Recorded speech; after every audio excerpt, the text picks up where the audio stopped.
that verse 5, this joyous proclamation that God makes, that he is creating all things new, this greatly affected the elders and the church leadership as we prayed, and we were asking God to clarify the vision of our church for the future. Vision is all about the future, right? Not mission. It's different than mission. Our mission of bringing gospel restoration to people's deepest needs is not the vision of our church.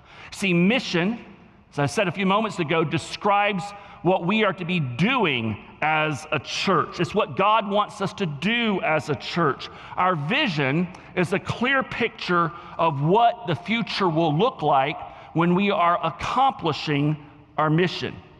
Think of it like this. If our mission is a compass that helps determine the direction that our church is supposed to go, our vision describes the destination. It describes the destination and it tells us whether we've arrived or not. Okay? That's the difference. Mission is a compass that helps determine the direction that our church is supposed to go. Vision is language. It's a picture that describes the destination. And it helps us to understand whether we're there or not. A good vision, right? It encourages us. It paints a picture of a better tomorrow for our church when we're looking at it within this context. We're about to have a presidential cycle again. Man, why didn't the founders make it like every 8 years, 10, 12 years? I don't know. But anyway, we're about to go through it again. The best candidates, the candidates that have the best chance at being elected, you know what they're going to have in common? They're going to put before the people of our nation a vision for the future that is compelling and in some way engages them at the emotional and intellectual level, and for that reason they cast a vote, unless they're just blind party hacks. So how does this verse, right? How does this verse, this joyous proclamation of God that he's making all things new, how does this shape us and our church and help clarify our vision? Well, you remember 10 years ago when we were going through a similar phase in our church life, we took our vision and we simplified it. We wanted you to be able to walk around anywhere and be able to communicate our vision and not have to think about it too hard, right? And so we actually simplified it, brought it down to 3 words. You remember that? Give me those words. What were they? One more time. Very good. Very good, right? Well, let's start like that. Let's begin with something that is simple, hopefully a memory tool that all of us can remember. We'll say it a lot, and we'll drill it into your heads and all that, and you'll be able to do that, hopefully with a little bit more enthusiasm than what you just did with Worship Connect Impact, right? Here we go. Let's read it together. Ready? All things new, 50 by our 50th. Well, that was better. Let's try it one more time. A little bit more enthusiasm. Ready? Here we go. All things new, 50 by our 50th. Okay. By the way, let's do this real quick. If you have a phone that can take pictures, take it out right now. Put it on picture mode. I want you to take pictures of the next few slides. Okay? Go ahead, get it out. Turn it on. Some of you have already had it on and you've been reading the internet and the news. I know. It's okay. All right. Take a picture. Take a picture. All right. Good, good. Actually, let's do it again. Get this side. This is better.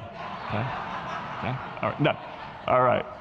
All things new, 50 by our 50th. I want you to take pictures of these slides because in your groups this week, I want you to think about it between now and then we're going to have discussions and start talking about this and unpacking this more. All things new, 50 by our 50th. That's the short kind of memory clue. Now let me give you the full vision statement of our church. Okay? First time it's being revealed here in a public way like this. Here we go.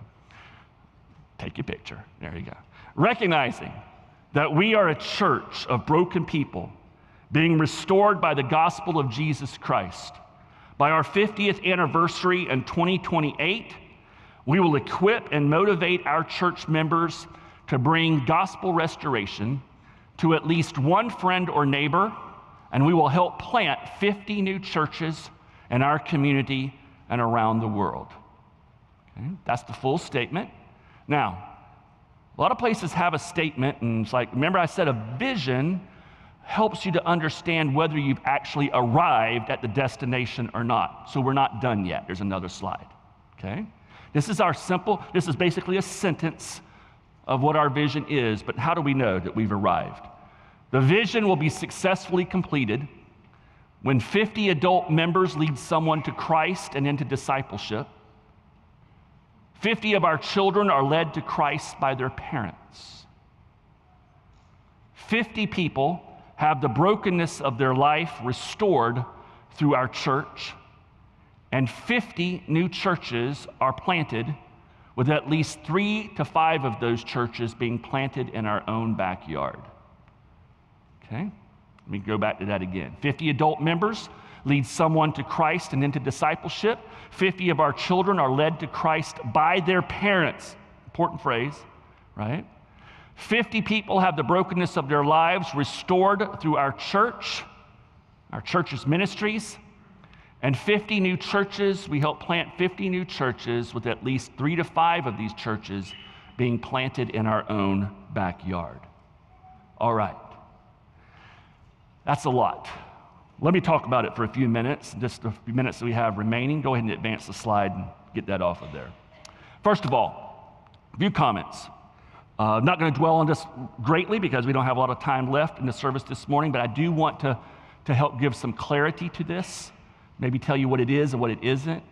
The very first thing I want you to understand is our vision imagines the Great Commission being fulfilled within our local ministry context. Our vision is centered on the Great Commission. But let me say it another way. A church that doesn't have the Great Commission at the heart, at the very center of its mission and of its vision, it is not a New Testament, Bible-believing church. Can't say it any more clearly than that.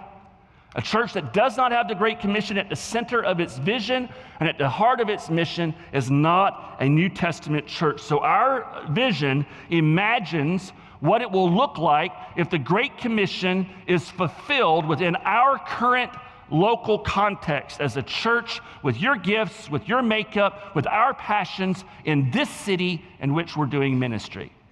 This is what it does. Secondly, and this is going to be a head scratcher, but hang with me. Our vision has obsolescence built into it.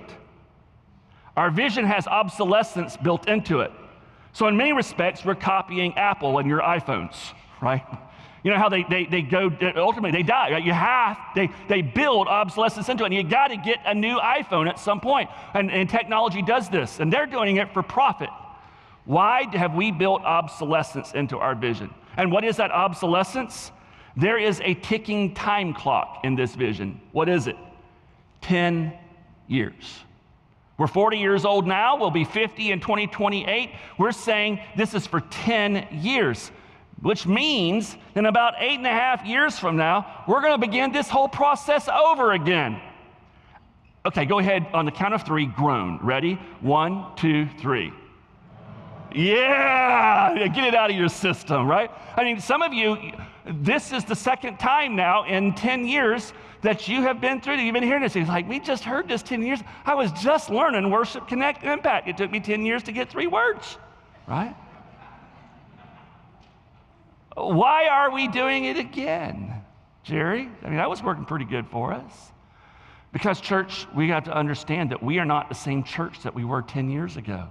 See, 10 years ago, the leadership of our church looked at our church and said, hey, we need to make some changes in our church. We need to change the culture of our church. We need to become a different kind of church. And making disciples who worship God passionately, connect with His people, and impact His kingdom help turn the ship of our church. But we're a different church now than we were 10 years ago. And guess what? Palm Bay is a different city now than what it was 10 years ago. And so now we have to look and say, okay, we've changed the culture of our church. What does God want next? But how dumb would it be to say that Palm Bay and our church is going to be the same 15 years from now as it is right now? And so we are anticipating that we are going to have to reimagine what it will look like for us to bring the Great Commission into our community in 10 years, it's going to be different than the way we're doing it right now. Do you understand what I'm saying? So that means if you're here for 10 more years, you will have been through this three times. So go ahead and groan again. Go ahead. Oh, come on. I know you want to. Come on. Go ahead and groan. But church, if we don't do this, here's what will happen. We will calcify and be of no earthly good to Palm Bay. We'll become an inward-facing country club that is doing church for the benefit of each other, and what will ultimately happen is we'll all become whiter-headed, and pretty soon we die. And so we have to continually examine and ask, how do we bring the gospel to our community? And that's the refreshment of a vision. Thirdly, our vision is a reflection of our core values and who we are as a church. The gospel's at the center of this vision. Living authentically with one another is at the center of this vision, right? Recognizing that all of us need the gospel, whether we are believers or unbelievers, is at the center of this vision. Fourthly, our vision is married to our mission, to bring gospel restoration to believers and unbelievers alike. Our mission sees a role for ministering to the saint and to those who need to become saints.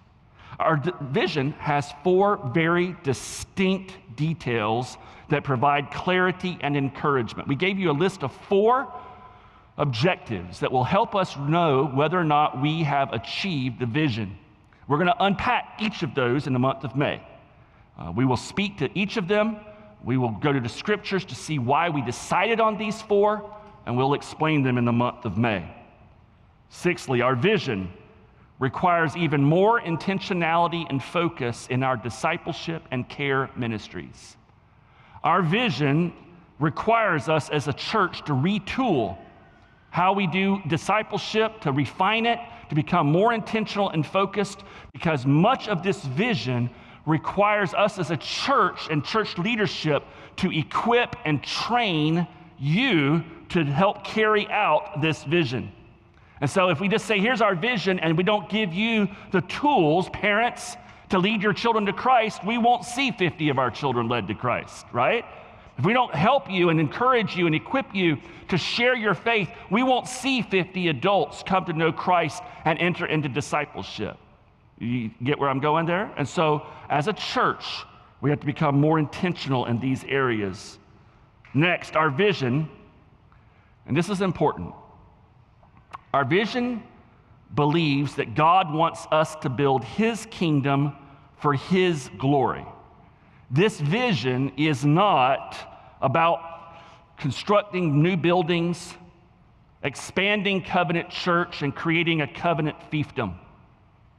Okay? We have absolutely, as leadership, we have no expectations that this vision means that in 10 years, we're going to be a mega church, that we're going to have thousands of people flocking our doors. In fact, this vision, ultimately, the way it plays out, we may be smaller. If we help plant 5 churches in our backyard, many of you may go and help start those churches. You may not be here in 10 years. But church, we are ambassadors for Christ, right? Ambassadors don't build their own kingdoms.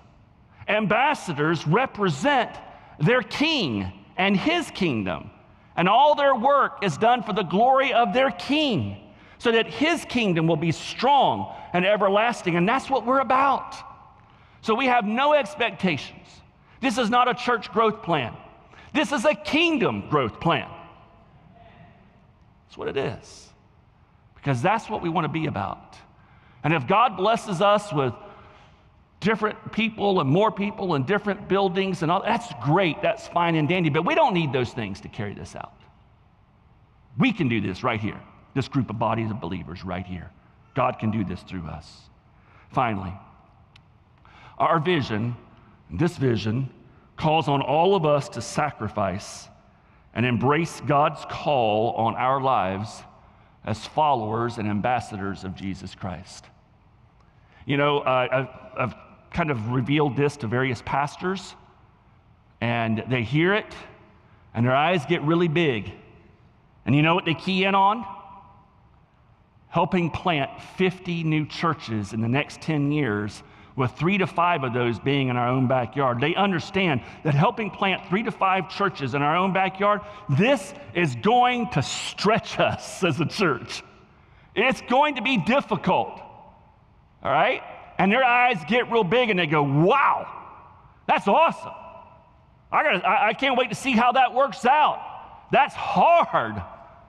And I listen to them and I answer their questions and I talk about the infrastructure that we have in place to hopefully make this happen.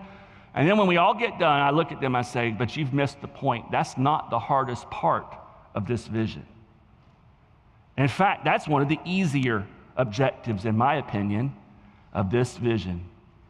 The hardest and most challenging aspect of this vision is the personal call on each and every one of us to bring what we have experienced through God's grace and gospel restoration and to bring that to someone else who is in need.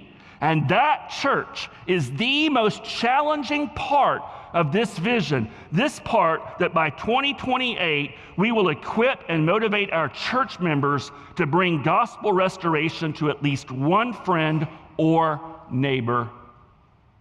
Think about that. Think about what would happen if we, just the folks who are here, this isn't all of our church because some of them came last week and they get a Sunday off apparently, right? But no. But if you look at all of our, but just take our church right here. How will our church be different 10 years from now if every one of us were to simply embrace the call to be an ambassador for Jesus Christ, who were intentional and energetically looking for opportunities to bring gospel restoration to someone else's life? How will our church be different? Be drastically different. How will our city and community be different? It will be drastically different. But this, make no mistake about it, it's the hardest part of our vision.